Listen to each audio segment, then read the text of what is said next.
प्यारे बच्चों, graduation topic में आज लेक्चर नंबर 13 हम लोग को स्टडी करना है और आज का भी लेक्चर बहुत ही इंपॉर्टेंट होगा। लगभग थ्योरेटिकल कॉन्सेप्ट इसमें है और यह है बेटा Kepler's law for planetary motion. Sun के चारों तरफ प्लैनेट्स के मोशन के लिए केपलर्स लॉ, जिसमें बेटा 3 लॉज की स्टडी करनी होती है, first, second and third. First law, second law and third law, 3 law की बेटा इसमें हम लोग को स्टडी करनी होती है केपलर्स लॉ में। तो आज जो हेडिंग हम लोग पढ़ने वाले हैं ये होगा बेटा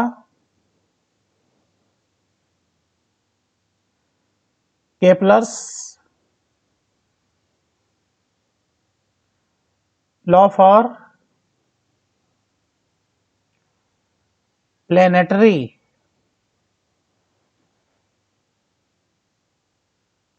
मोशन अराउंड सन, सन के अराउंड प्लैनेट्स के मोशन के लिए बेटा केपलर्स लॉ।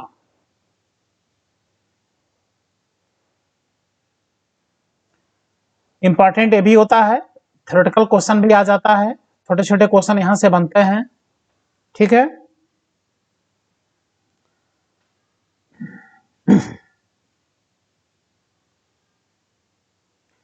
जिसमें टोटल 3 लॉ की हम लोग को स्टडी करनी है। First law, Kepler's second law and Kepler's third law.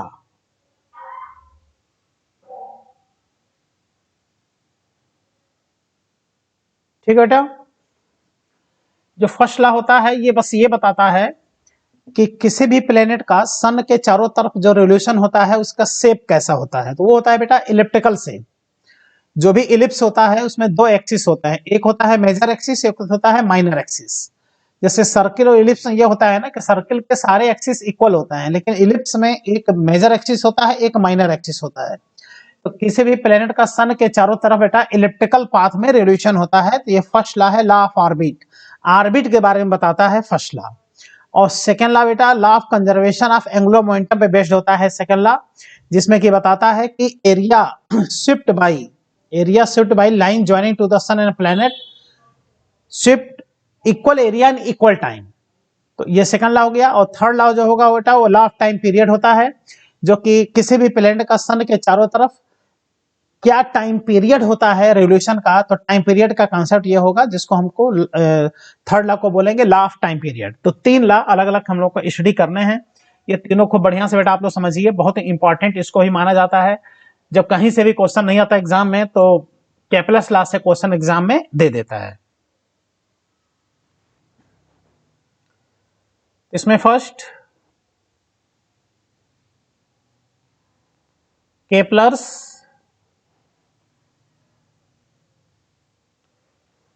First law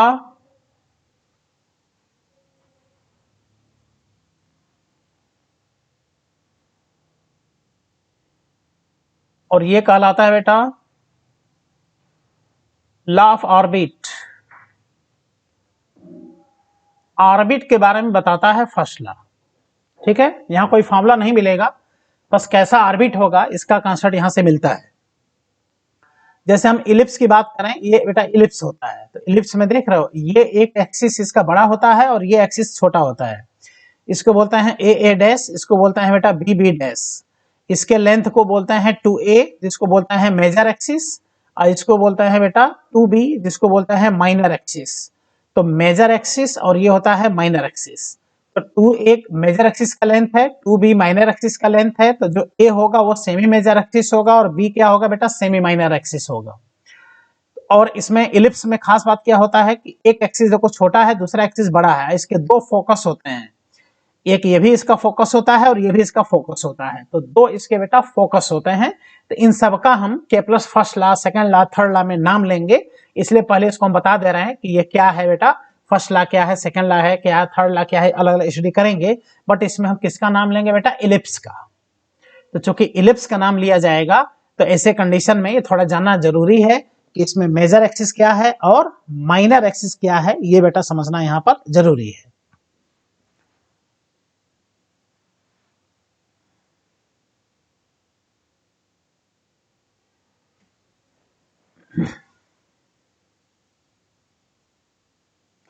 तो फर्स्ट लॉ का क्या कॉन्सेप्ट है देख लो। कोई भी प्लेनेट बेटा सन के चारों तरफ इलिप्टिकल पाथ में रिवोल्यूशन करता है और सन इस इलिप्स के किसी एक फोकस पर बेटा सिचुएटेड होता है। इलिप्स के दो फोकस होते हैं, तो चाहे यहां पर सन होगा चाहे यहां पर होगा, और प्लेनेट का मोशन इसके चारों तरफ इलिप्टिकल पाथ में होता है। किसी भी प्लेनेट का मोशन सन के चारों तरफ सर्कुलर पाथ में मोशन नहीं होता बेटा, इलिप्टिकल पाथ में मोशन होता है। यानी एक ऐसा पोजीशन होगा प्लेनेट का जो सन से बहुत नजदीक होगा, मिनिमम डिस्टेंस होगा, और एक ऐसा पोजीशन होगा जो सन से उसका डिस्टेंस बेटा मैक्सिमम होगा। तो मिनिमम डिस्टेंस को बेटा पेरिजी पोजीशन बोलता है और मैक्सिमम डिस्टेंस को बेटा अपोजी पोजीशन बोलते हैं। ठीक है, तो यह है इलिप्टिकल पाथ, इसको बोलते हैं elliptical path of planet around सन।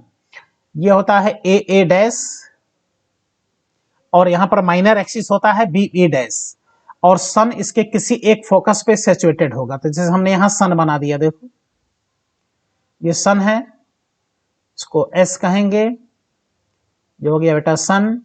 और जो प्लेनेट होगा वो मान लो यहां पर अगर प्लेनेट है जिसका मास m है प्लेनेट, तो ये चलते चलते ऐसे चलेगा और उसके बाद से इस पोजीशन पे आ जाएगा। देख लो वही प्लेनेट अब यहां पर आ गया। तो इस समय जब ए पोजीशन पर है प्लेनेट, देख लो ए पोजीशन पर, तो ये सन से मिनिमम डिस्टेंस पर है, और जब यही ए डैश पोजीशन पे आ गया तो प्लेनेट का पोजीशन सन से क्या हो गया बेटा, मैक्सिमम डिस्टेंस हो गया। ऐसा इसलिए होता है क्योंकि इसका मोशन इलिप्टिकल मोशन होता है, इलिप्टिकल पाथ में मोशन होता है। इसलिए किसी भी प्लेनेट का सन से एक ऐसा पोजीशन होगा जो उसका पेरिजी पोजीशन मिनिमम डिस्टेंस कहलाएगा, और एक ऐसा पोजीशन होगा जो उसका अपोजिट पोजीशन बेटा मैक्सिमम डिस्टेंस कहलाएगा।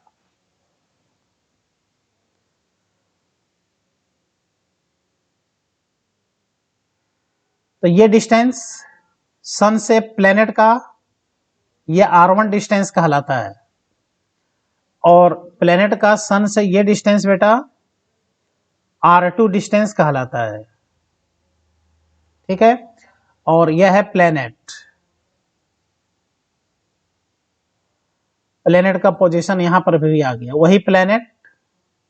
वही प्लेनेट बेटा सन के चारों तरफ पहले ए पोजीशन पर, उसके बाद से ए डैश पोजीशन पर। ठीक, ये r1 इसका मिनिमम डिस्टेंस है, r2 मैक्सिमम डिस्टेंस है, और इसको बोलते हैं 2a। ठीक, 2a कहलाता है। 2a इज इक्वल टू, देखो आसपास दिखाई दे रहा है r1 plus r2, 2a is equal to r1 plus r2। ये कहलाता है इलिप्स का कौन सा एक्सिस बेटा, मेजर एक्सिस। ये इलिप्स का मेजर एक्सिस कहलाता है।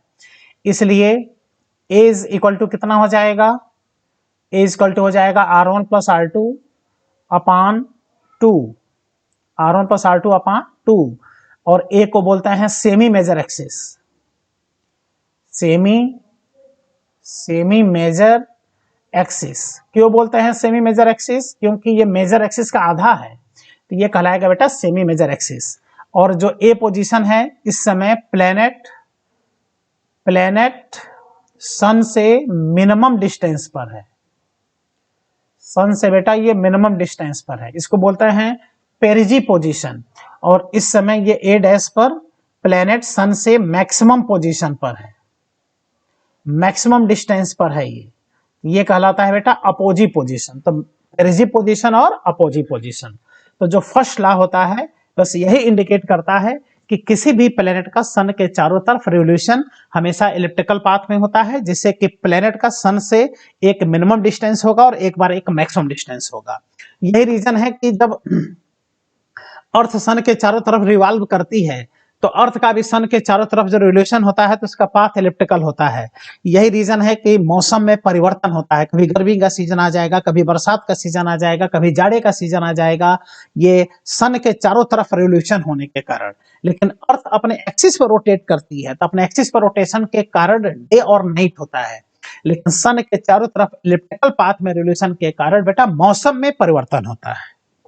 ठीक, तो इसमें देखो हमने मेजर एक्सिस की बात की, 2a is major axis, a is minor axis, r1 is minimum distance of planet from sun and r2 is maximum distance of planet from the sun.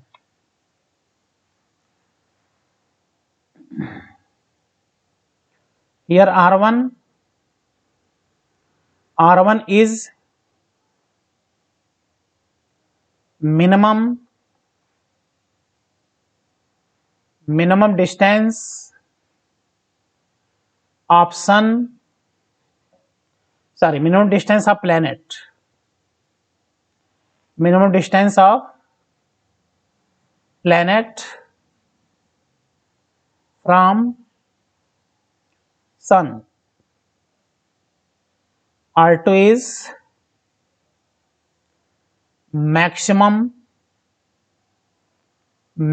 distance of planet from sun. ठीक है,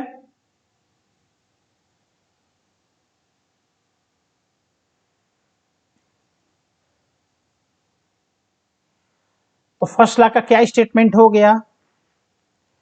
ये statement हो गया each planet revolve around sun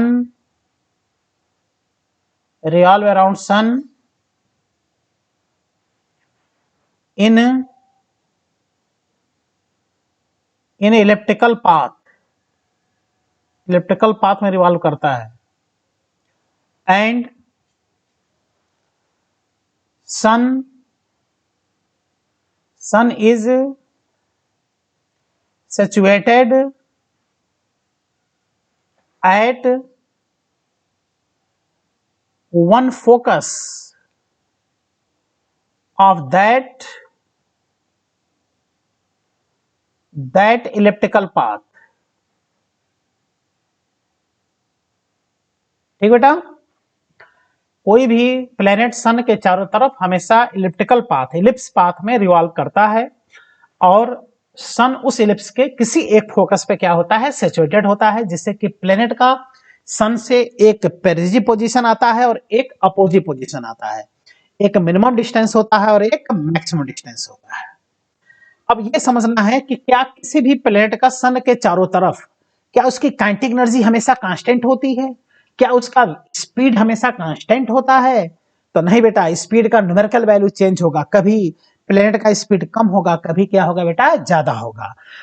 तो यही पूछता है, एक डायग्राम बना देगा और अलग अलग पोजीशन प्लेनेट का दिखा देगा, कहेगा बताओ किस पोजीशन पर प्लेनेट की काइनेटिक एनर्जी कम होगा, किस पर ज्यादा होगा, कहां मिनिमम, कहां पर मैक्सिमम, कहां पर स्पीड मिनिमम होगा, कहां स्पीड मैक्सिमम होगा। ये सब क्वेश्चन बेटा जबरदस्त इस पे क्वेश्चन बनता है, और थोड़ा सा भी अगर आइडिया है तो इसे क्वेश्चन बेटा आप कभी गलत नहीं करेंगे। तो अब सेकेंड लॉ हम लोग पढ़ने चल रहे हैं, और सेकेंड लॉ से पूरी बात क्लियर हो जाएगी कि कहां पर वेलोसिटी सैटेलाइट का, सॉरी प्लेनेट का और सन के चारों तरफ कहां पर स्पीड कम होगा और कहां पर ज्यादा होगा, कहां काइनेटिक एनर्जी कम होगी, कहां काइनेटिक एनर्जी ज्यादा होगा। तो सेकेंड लॉ बेटा जो होता है ये बेस्ड होता है, second law of conservation of angular momentum. Second law में क्या होता है कि एंगुलर मोमेंटम बेटा कंजर्व होता है। क्यों? क्योंकि कोई भी प्लेनेट सन के चारों तरफ जब रिवोल्यूशन होता है प्लेनेट का सन के चारों तरफ, तो एक्सटर्नल टार्क उस पर नहीं लगता है। जब एक्सटर्नल टार्क नहीं लगेगा तो निश्चित है उसका एंगुलर मोमेंटम क्या रहेगा बेटा? कंजर्व रहेगा। और एंगुलर मोमेंटम जब कंजर्व रहेगा तो जहां पर डिस्टेंस प्लेनेट का सन से कम होगा वहां स्पीड ज्यादा होगी, और जहां पर डिस्टेंस ज्यादा होगा वहां स्पीड क्या हो जाएगी? कम हो जाएगी। बस इतना कांसेप्ट अगर मन में रखो तो कहां स्पीड कम होता है, कहां जाता है, ये कभी बेटा दिक्कत कर ही नहीं सकता। यही सब क्वेश्चन एग्जाम में आता भी है। तो क्या कहा जाता है बेटा? केपलर सेकंड लॉ किस पर बेस्ड है? तो बोलोगे बेटा Kepler second law is based on the law of conservation of angular momentum. Angular momentum बेटा क्या रहता है बेटा? कंजर्व रहता है। एंगुलर मोमेंटम मतलब एमबीआर, हमेशा इलिप्टिकल पाथ में प्लेनेट का क्या बना रहेगा? कांस्टेंट बना रहेगा।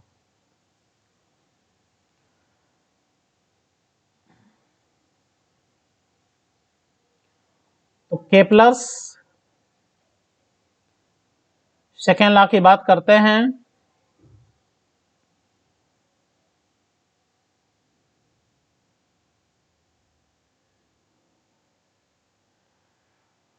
इसके लिए यहां पर फिर एक इलिप्टिकल पाथ बनाएंगे।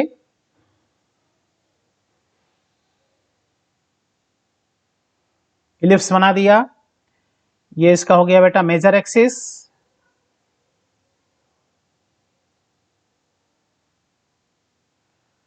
इस समय प्लेनेट पहले यहां पर रहा होगा, इसका मास m है a पोजीशन पर, और रिवॉल्व करते करते ये आ गया a डैश पर,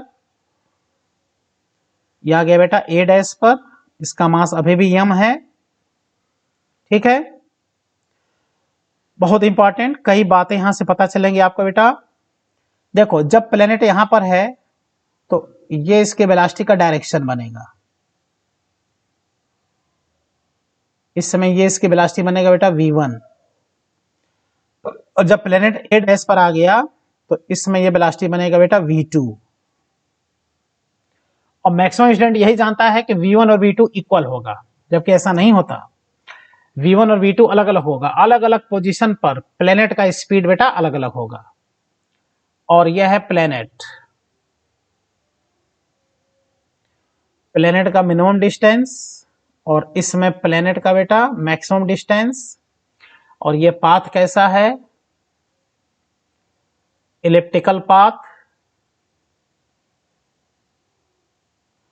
सन का हम यहां सिचुएशन दिखा रहे हैं, सन इसके एक फोकस पर है, ये एफ इसका फोकस है बेटा, यह है सन का पोजीशन। और इस डिस्टेंस को क्या कहेंगे, इस डिस्टेंस को कहेंगे r1, और इस डिस्टेंस को कहेंगे बेटा r2।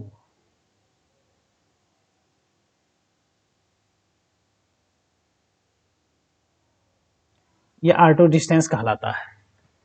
अब सेकेंड लॉ क्या है, इसको ध्यान से सुनो। सेकेंड लॉ क्या है बेटा, सन और प्लेनेट को मिलाने वाला लाइन, जब प्लेनेट जब आगे बढ़ता है तो सन और प्लेनेट को मिलाने वाला लाइन जो होता है बेटा, जब आगे बढ़ता है तो एक एरिया शिफ्ट करता है। तो line joining to the sun and planet sweeps equal area in equal time interval. हम डायग्राम से बताते हैं इसको। इक्वल टाइम इंटरवल में सन और प्लेनेट को मिलाने वाला लाइन हमेशा इक्वल एरिया क्या करता है बेटा, ट्रेवल करता है। इसलिए कहा जाता है कि जो सेकेंड लॉ होता है इसके according it is based on law of conservation of angular momentum. और खास बात बेटा कि according to second law areal velocity of planet around the sun remains constant. Sun के चारों तरफ प्लेनेट की बेटा जो एरियल वेलोसिटी होती है, मतलब पर यूनिट टाइम में जो एरिया कवर्ड होता है वो क्या होता है बेटा, कांस्टेंट होता है। और ऐसा तब होगा जब डिस्टेंस प्लेनेट का सन से कम होगा तो स्पीड ज्यादा हो, और जब डिस्टेंस ज्यादा हो तो स्पीड क्या हो, कम हो। इसलिए इस कॉन्सेप्ट को अगर मन में रखो तो कभी स्पीड कहां कम कहां ज्यादा, कहां कंटीन्यूअसली कम कहां ज्यादा, ये सब कभी गलत नहीं हो सकता। और कहा जाए कि प्लेनेट का सन के चारों तरफ एंगुलर मोमेंटम कहां कम होता है कहां ज्यादा होता है, तो कहोगे एंगुलर मोमेंटम कंजर्व रहेगा, क्योंकि सन पर बाहर से, प्लेनेट पर बाहर से कोई फोर्स नहीं लगता, एक्सटर्नल फोर्स नहीं लगता, इसलिए इसका एंगुलर मोमेंटम बेटा क्या रहता है बेटा, कंजर्व रहता है। ठीक है, तो देखो हम क्या बताने चल रहे हैं यहां पर, हम ये बताने चल रहे हैं कि देखो line joining to the sun and planet, देखो सन और प्लेनेट को हमने यहां पर दोनों को मिला दिया। जब प्लेनेट बेटा आगे बढ़ता है, जब प्लेनेट आगे बढ़ता है तो ये लाइन बेटा एरिया को कवर करता है। तो मान लो डेल्टा टी टाइम में, देखो डेल्टा टी टाइम में ये जो प्लेनेट है वो ए से इस बी पॉइंट पर आ गया, देखो यहां पर आ गया। तो ये जो लाइन है सन और प्लेनेट को मिलाने वाला लाइन है वो बेटा यहां आ गया, देखो इस पॉइंट पर आ गया। ये ए से आ गया किस पर, बी पर। तो ये जो एरिया कवर्ड है, देखो ये area swept by line joining to the sun and planet sweeps equal area in equal time. देखो ये जो लाइन है सन और प्लैनेट को मिलाने वाला लाइन डेल्टा टी टाइम में कुछ एरिया कवर कर रहा है। अच्छा वही अब हम आ जाए ए डैश पर। जब ये प्लैनेट बेटा ए डैश पर होगा तो इसमें प्लैनेट और सन को मिलाने वाला लाइन ये हो गया। तो चूंकि ये लेंथ ज्यादा है तो डेल्टा टी टाइम में बेटा ये भी उतना ही एरिया कवर करेगा। और उतना ही एरिया कब कवर करेगा, जब v2 का वैल्यू कम होगा। जब दूरी ज्यादा तो स्पीड कम, और दूरी कम तो स्पीड ज्यादा। तो ये क्या करेगा, उतना ही टाइम में ये यहां पर आएगा, देखो ये यहां पर पहुंच गया,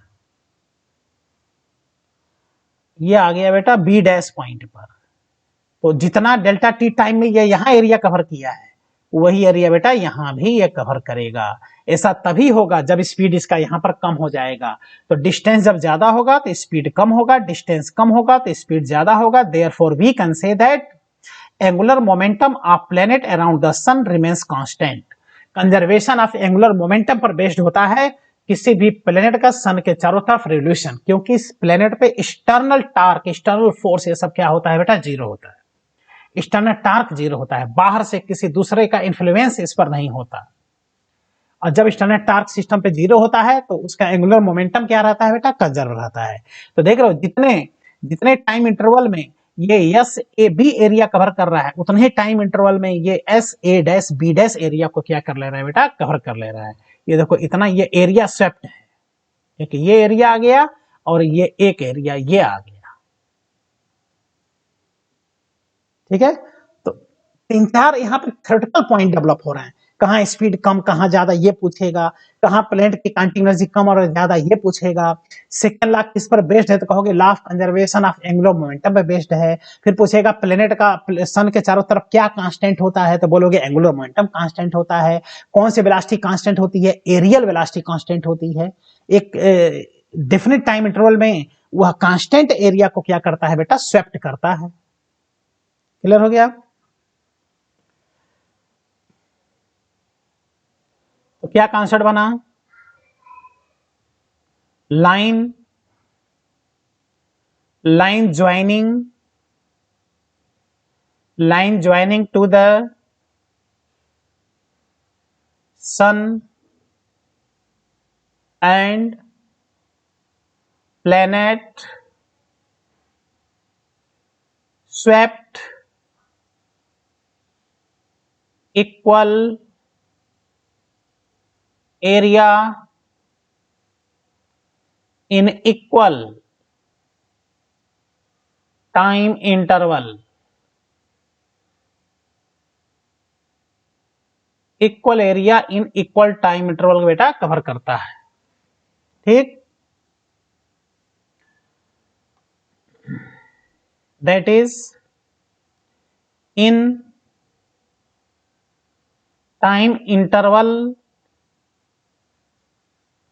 इन time interval delta T time में ये एरिया देखो बेटा, area S A B, area S A B equal होगा area S A dash B dash. ये दोनों एरिया बेटा क्या होगा, इक्वल होगा।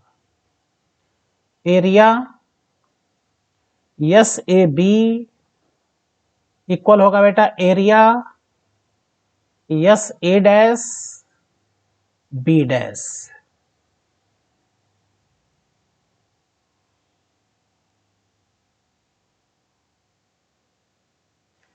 it means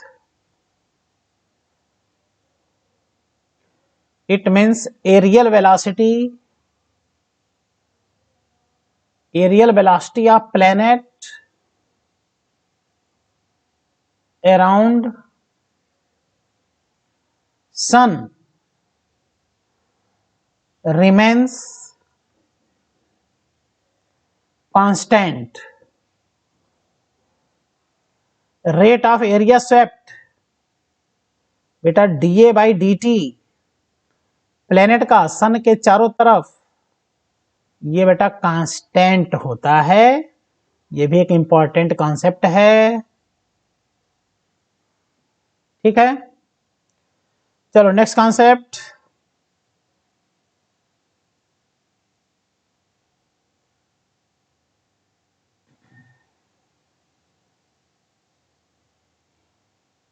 second law is based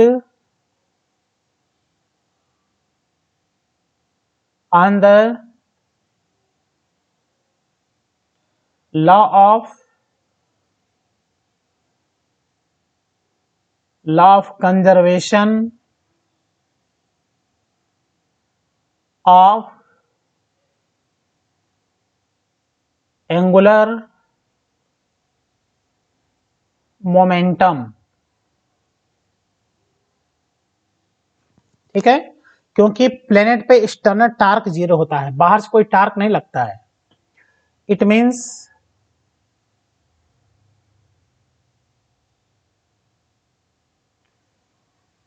we can say that angular momentum, ये एग्जाम में आ सकता है बेटा, ध्यान दो। Angular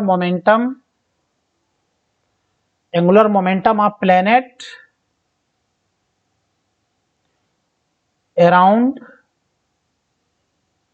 sun remains constant.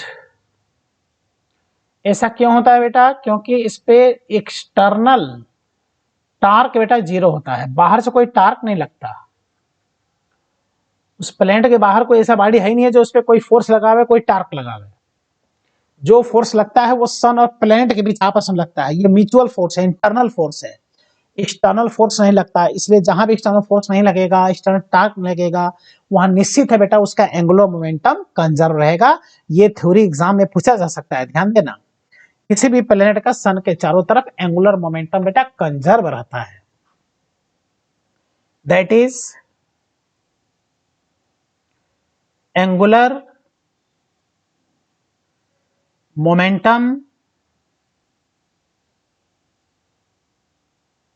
Of planet at point A. Diagram में देखो, डायग्राम में बेटा देखो ना, यहां जो एंगुलर मोमेंटम इस ए पॉइंट पर होगा वही एंगुलर मोमेंटम यहां बेटा ए डैश पॉइंट पर होगा। कहीं भी कोई पॉइंट मान लो, ए और ए डैश, हम दो कंपेरिजन लेके चलना है ए और ए डैश पर, ठीक। तो angular momentum of planet at point A is equal to angular momentum of planet at point A dash, ठीक। और एंगुलर मोमेंटम होता है बेटा जे। एंगुलर मोमेंटम को जे से इंडिकेट करते हैं या यल से इंडिकेट करते हैं, आओ एल से कह लें। तो जो एंगुलर मोमेंटम प्लेनेट का ए पर होगा वही एंगुलर मोमेंटम बेटा ए डैश पर होगा। और एंगुलर मोमेंटम बेटा होता है एमवीआर। एमवीआर एंगुलर मोमेंटम होता है। तो प्लेनेट का मास इंटू उसकी वेलोसिटी इंटू उसका distance r1 is equal to m v2 r2। तो यहां से हम बेटा कट गया और दो कितना अच्छा कॉन्सेप्ट आ गया कि v1 r1, देखो v1 r1 is equal to कितना आ गया, v2 r2। ये कब होगा? v1 r1 v2 r2 के बराबर कब होगा? जब जहां डिस्टेंस ज्यादा हो वहां स्पीड कम हो जाए, और जहां डिस्टेंस कम हो वहां स्पीड क्या हो जाए, ज्यादा हो जाए। बात समझ में आ गया? तो इस कॉन्सेप्ट से हम लोग देख सकते हैं कि किसी भी प्लेनेट का सन के चारों तरफ कहां स्पीड कम और कहां ज्यादा। इसलिए हम लोग यहां से कह सकते हैं कि v1 upon v2 is equal to r2 upon r1। तो r2 मैक्सिमम डिस्टेंस है, तो ये देखो v1 यहां मैक्सिमम होगा, यानी जब डिस्टेंस ज्यादा होगा तो स्पीड कम होगा। इनवर्सली प्रोपोर्शनल है, देखो ना यहां का जो स्पीड है वह सन से डिस्टेंस का इनवर्सली प्रोपोर्शनल हो गया। यानी v1 हो गया बेटा मैक्सिमम स्पीड और v2 क्या हो गया, मिनिमम स्पीड।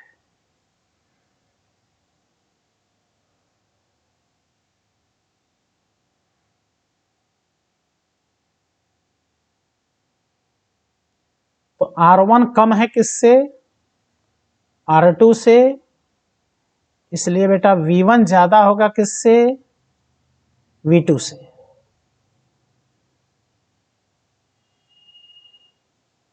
r1 r2 से कम होता है, डायग्राम में तुम देखो r1 r2 से कम है, तो v1 v2 से ज्यादा होगा। जितना ही कम डिस्टेंस होगा स्पीड उतना ही बेटा ज्यादा होगा।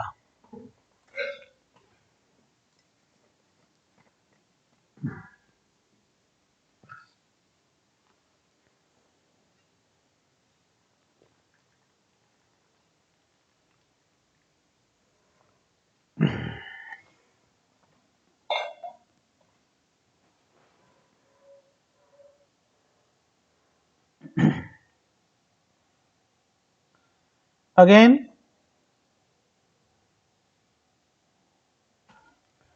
जैसे ये इलिप्टिकल पाथ है,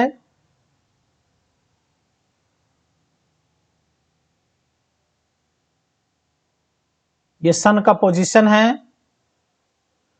पोजीशन ऑफ सन, यहां ए पॉइंट है,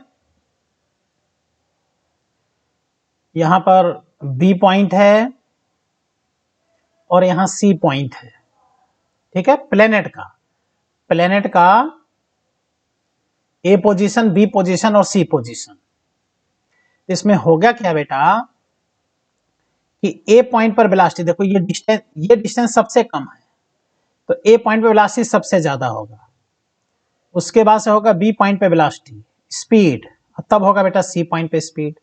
और जहां स्पीड ज्यादा होगा वहां काइनेटिक एनर्जी ज्यादा होगा। Kinetic energy at A more than kinetic energy at B, more than kinetic energy at C. जितना ही डिस्टेंस ज्यादा होगा सन से प्लेनेट का, उतना ही काइनेटिक एनर्जी कम हो जाएगी उसकी।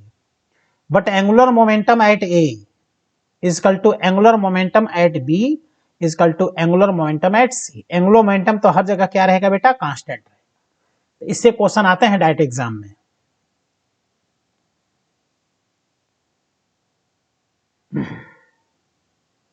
अब जैसे इस पे देखो कुछ क्वेश्चन दिया है, जैसे ये 5 नंबर क्वेश्चन है असाइनमेंट में, आप लोग देखिएगा फर्स्ट लेवल में ये क्वेश्चन दिया है। ठीक है, तो इसमें क्या कह रहा है, the figure shows the motion of a planet around the sun in a elliptical orbit with sun at the focus. The shaded area can be assume to be equal. Shaded area को equal कह रहा है। If T1 and T2 represent the time taken for the planet to move from A to B and then C to D respectively, then तो कह रहा है कि इसमें ये एरिया दोनों इक्वल है।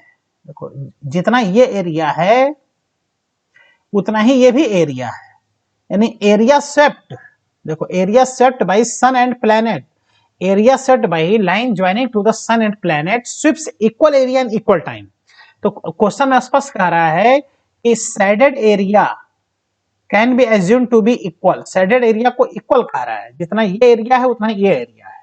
तो ऐसा तब होगा जब टाइम इंटरवल इक्वल होगा, मतलब जो टाइम बेटा यहां होगा वही टाइम यहां पर होगा। सेम टाइम में, सेम टाइम इंटरवल में line joining to the sun and planet swept equal area in equal time होता है। इसलिए एक का टाइम T1 दे रहा है, दूसरे का टाइम T2 दे रहा है। कह रहा है यहाँ का अगर T1 टाइम लग रहा है और यहाँ का बेटा अगर T2 टाइम लग रहा है तो T1 T2 में क्या रिलेशन होगा, तो जाहिर है बेटा T1 T2 के बराबर होगा, क्योंकि एरिया को इक्वल कर दिया है। इसलिए ये सी ऑप्शन इसमें सही है। केपलर सेकंड लॉ से ये क्या हो गया, सॉल्व हो गया। नेक्स्ट क्वेश्चन देखो, the earth moves in an elliptical orbit with the sun as at one of focus as shown in the figure. Its rotational kinetic energy is maximum at the point. बताओ कह रहा है कहां पे rotational kinetic energy maximum होगा। तो देखो ये ए पॉइंट पर जो डिस्टेंस होगा ये सबसे कम होगा, और सी पॉइंट पर डिस्टेंस जो होगा बेटा वो सबसे ज्यादा होगा, और डी पॉइंट पर डिस्टेंस ए से ज्यादा और सी से क्या होगा, कम। तो जहां पे डिस्टेंस कम वहां स्पीड ज्यादा, काइनेटिक एनर्जी ज्यादा। तो देखो काइनेटिक एनर्जी का जो सीक्वेंस होगा वो होगा ए पर काइनेटिक एनर्जी सबसे ज्यादा होगा, तब जाके काइनेटिक एनर्जी होगा किस पर, डी पर, और डी और बी पे दोनों बराबर होगा, और तब जाके काइनेटिक एनर्जी किस पर होगा बेटा, सी पर। तो इस हिसाब से देखा जाए तो जो मैक्सिमम काइनेटिक एनर्जी है वो कहां पर है, ए पॉइंट पर। मैक्सिमम काइनेटिक एनर्जी यहाँ ए पॉइंट पर है, क्योंकि ये डिस्टेंस सबसे कम है, तो ये आंसर इसका सही है। स्पीड पूछता तब भी वही होता। ऐसा ही क्वेश्चन ये देखो नीट एग्जाम 2018 में देखो पूछा है, नीट एग्जाम 2018 में, the kinetic energy of the planet in elliptical orbit the sun at position A B C are K A के बी एंड के सी। देख रहे हो, ए पर के ए है, सी पर के सी है और बी पर के बी है। तो अब देखो डायग्राम से देख कर ना समझना कि ये सन से बी का डिस्टेंस कम दिखाई दे रहा है, ए पर ज्यादा दिखाई दे रहा है, नहीं। ये वाला पोजीशन हमेशा नियरेस्ट पोजीशन होता है और ये वाला पोजीशन मैक्सिमम डिस्टेंस होता है, इसलिए कंफ्यूजन नहीं होना चाहिए यहाँ पर। तो ए वाले पे काइनेटिक एनर्जी सबसे ज्यादा होगा। देखो ए वाले पे काउंटिंग एनर्जी सबसे ज्यादा होगा क्योंकि स्पीड सबसे कम है, और तब जाके काउंटिंग एनर्जी कहां पर होगा बेटा, बी पर, और सबसे कम काउंटिंग एनर्जी कहां पर होगा, सी पर। ये याद रखना, ये वाला इंड पोजीशन ये मिनिमम डिस्टेंस होता है और इधर का इंड पोजीशन मैक्सिमम डिस्टेंस होता है। मेजर एक्सिस के दोनों पॉइंट्स देखे जाते हैं, मेजर एक्सिस के दोनों इंड देखे जाते हैं। मेजर एक्सिस का एक इंड मैक्सिमम डिस्टेंस हो जाएगा और दूसरा इंड मिनिमम डिस्टेंस हो जाएगा, क्योंकि जो सन होगा इसके एक फोकस पे क्या होगा बेटा, सैचुरेटेड होगा। तो ऐसा आंसर कौन सा दिख रहा है, के ए मोर देन के बी मोर देन के सी, के ए मोर देन के बी मोर देन के सी, ये बेटा डी ऑप्शन देखो यहां दिख रहा है। एक केपलर सेकंड लाके सीधे सीधे देखो क्वेश्चन थे, एक ये सॉल्व हो गया, एक ये भी क्वेश्चन सॉल्व हो गया, एक ये भी सॉल्व हो गया। अब इसे हम लोग पढ़ने चल रहे हैं बेटा already Kepler's third law. Kepler's third law planet का सन के चारों तरफ टाइम पीरियड का इंफॉर्मेशन देता है। आओ थर्ड हेडिंग लिखते हैं हम लोग, केपलस थर्ड लॉ।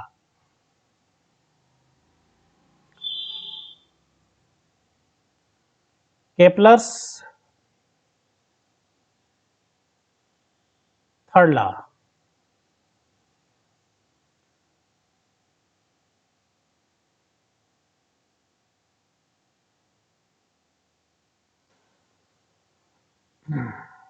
ये इंफॉर्मेशन देता है किसका, law of time period, time period का इंफॉर्मेशन देता है।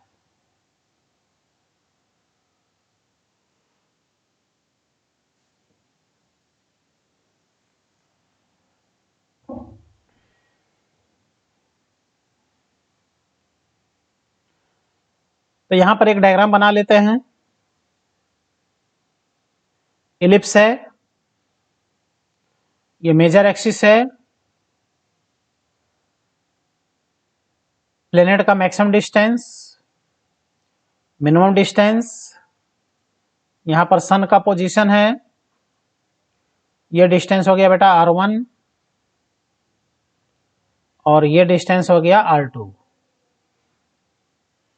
और ये भी याद रखना कि इस डिस्टेंस को 2a बोलते हैं, यह है 2a, यहां पे इसका स्पीड हो गया v1 और यहां पे स्पीड हो गया इसका v2। यह है प्लेनेट, वही प्लेनेट यहां पर है, प्लेनेट का इसके चारों तरफ, सन के चारों तरफ रिवोल्यूशन हो रहा है, यह है बेटा सन। तो सन के चारों तरफ जो रिवोल्यूशन होता है तो इस रिवोल्यूशन में कुछ टाइम लगता है ना, प्लेनेट का सन के तरफ रिवोल्यूशन में कुछ ना कुछ टाइम लगता है। तो एक रिवोल्यूशन में जितना टाइम लगता है वह प्लेनेट का सन के चारों तरफ रिवोल्यूशन का टाइम पीरियड कहलाता है। तो according to Kepler's third law, square of time period of planet around the sun will be directly proportional to semi major axis का क्यूब। देखो जब केपलस थर्ड लॉ का डेफिनेशन स्टूडेंट बोलता है तो क्या बोलता है, रेडियस का क्यूब बोलता है। नहीं बेटा, रेडियस नहीं होता है, रेडियस हम तब बोलेंगे जब प्लेनेट का रिवोल्यूशन अर्थ के चारों तरफ हम लोग पढ़ेंगे, क्योंकि कोई भी प्लेनेट जब अर्थ के चारों तरफ रिवॉल्व करता है तो वहां सर्कुलर पाथ होता है। जब कोई भी सैटेलाइट अर्थ के चारों तरफ रिवॉल्व करता है तो सर्कुलर पाथ होता है, तो जब सर्कुलर पाथ होगा तो वहां रेडियस बनेगा। लेकिन जब प्लेनेट सन के चारों तरफ रिवॉल्व करेगा तो इलेक्ट्रिकल पाथ होगा, जब इलेक्ट्रिकल पाथ होगा तो यहाँ मेजर एक्सिस और सेमी मेजर एक्सिस का कॉन्सेप्ट होगा। तो डिफिनीशन में ही यह नाम लिया गया है बेटा कि square of time period of planet around the sun will be directly proportional to cube of semi major axis of that elliptical path. ये डिफिनेशन में लिखा गया है, इसका आइडिया नहीं रहेगा तो इस पर ऑप्शनल क्वेश्चन अगर आ गया तो फट से गलत कर दोगे। सेमी मेजर एक्सिस के क्यूब के बेटा डायरेक्टली प्रोपोर्शनल होता है। वही जब हम लोग सैटेलाइट का कॉन्सेप्ट पढ़ेंगे अर्थ के चारों तरफ तो तुम देखना वही सेमी मेजर एक्सिस रेडियस में कन्वर्ट हो जाएगा।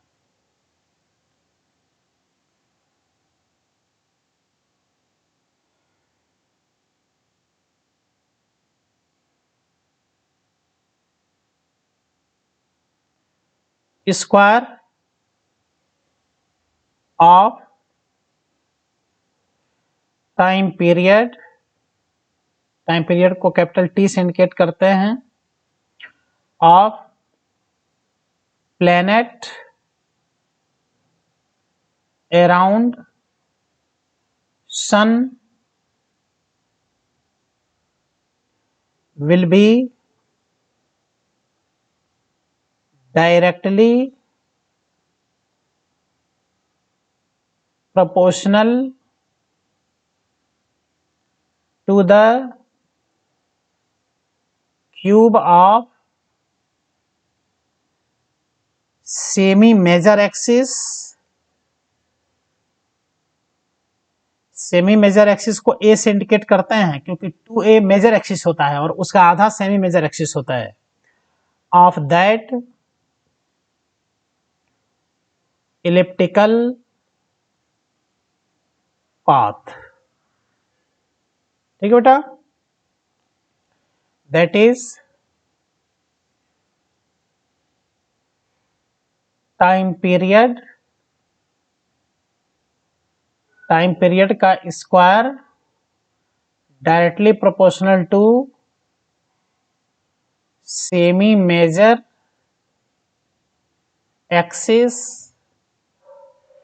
का cube. T square directly proportional to semi major axis को ए से इंडिकेट करते हैं, ए क्यूब, इसलिए T is directly proportional to A power 3/2। यह है बेटा कॉन्सेप्ट, देख लो। सेमी मेजर एक्सिस के 3/2 के प्रोपोर्शनल होता है। तुम देखो ना डायग्राम में, जो डायग्राम हमने बनाया है, ये जो 2a है ये क्या है, मेजर एक्सिस है। 2a इज मेजर एक्सिस और इसका जो आधा a है यह है सेमी मेजर एक्सिस। अच्छा a इजिकल टू, अच्छा 2a इजिकल टू है कितना, r1 प्लस r2, तो a is equal to r1 plus r2/2। Semi major axis r1 r2 का सम करके 2 से डिवाइड कर दो, ठीक। तो यहां से हम लोग ऐसे भी लिख सकते हैं, T1/T2 equal to A1/A2 power 3/2, और पावर 1/2 को रूट कहा जाता है, तो रूट ओवर A1/A2 का होल क्यूब, ऐसा भी हम लोग कह सकते हैं।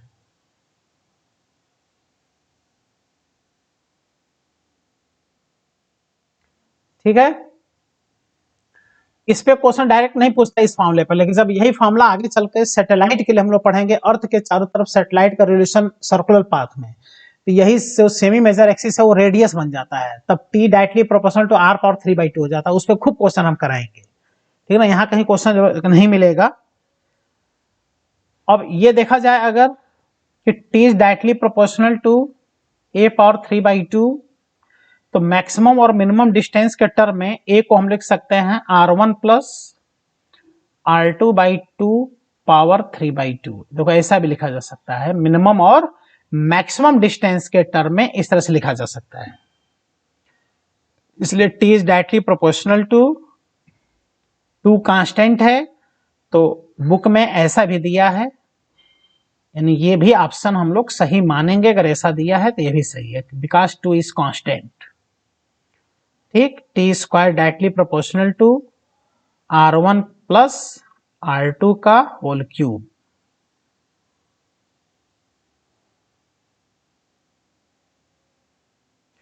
ठीक, तो इसको ऐसे भी कहो, चाहे ऐसे कहो, चाहे ऐसे कहो, ये सब केपलर्स थर्ड लॉ कहलाता है। Kepler's third law time period का इंफॉर्मेशन देता है, इसलिए थर्ड लॉ को लॉ ऑफ टाइम पीरियड भी हम लोग बोलते हैं, ठीक है। और ये हो गया बेटा वेरी इंपॉर्टेंट ये सब रिलेशन। तो कुछ छोटे छोटे कॉन्सेप्ट इस टॉपिक में थे, हमने सारा कॉन्सेप्ट बता दिया। Kepler's law for planetary motion around sun मैंने बता दिया, first law, second law, third law. इसमें कुछ बातें ध्यान देनी चाहिए। फर्स्ट लॉ जो होता है आरबीटी बारे में बताता है, second law conservation of angular momentum का कॉन्सेप्ट बताता है, जैसे स्पीड कहाँ कम होगा, कहाँ ज्यादा, काइनेटिक एनर्जी कहाँ कम और कहाँ ज्यादा, इसको विशेष रूप से तैयार करना चाहिए। कितना भी बताया जाता है लेकिन एग्जाम में स्टूडेंट इसको पता नहीं क्यों गलत कर देता है, तो एकदम ये सब क्लियर रहना चाहिए। उसके बाद से जो थर्ड लॉ आता है, ये टाइम पीरियड का इंफॉर्मेशन बेटा देता है। इसके बाद से हमने इस पे क्या कराया बेटा, देखो क्वेश्चन भी सॉल्व करा दिया, एक ये क्वेश्चन कहाँ काइनेटिक एनर्जी कम है, कहाँ ज्यादा, और ये क्वेश्चन नीट एग्जाम 2018 में बेटा क्वेश्चन आया है, इसको भी हमने क्या करा दिया, सॉल्व करा दिया। अब आगे हम लोग इसमें पढ़ेंगे अर्थ के चारों तरफ सैटेलाइट का रिवोल्यूशन सर्कुलर मोशन, जिसमें उसके टाइम पीरियड, ऑर्बिटल वेलोसिटी, ये सब फॉर्मूला, सैटेलाइट का अर्थ के चारों तरफ क्या काइनेटिक एनर्जी होगा, उसकी क्या टोटल एनर्जी होगी, क्या पोटेंशियल एनर्जी होगी, क्या बाइंडिंग एनर्जी होगी, ये देखेंगे। जियोस्टेसिस सैटेलाइट का कॉन्सेप्ट पढ़ेंगे। तो यही सब कॉन्सेप्ट इस टॉपिक में और बचा हुआ है, जो अगले टर्म पर हम लोग पढ़ेंगे। ठीक है बेटा, thank you, all the best.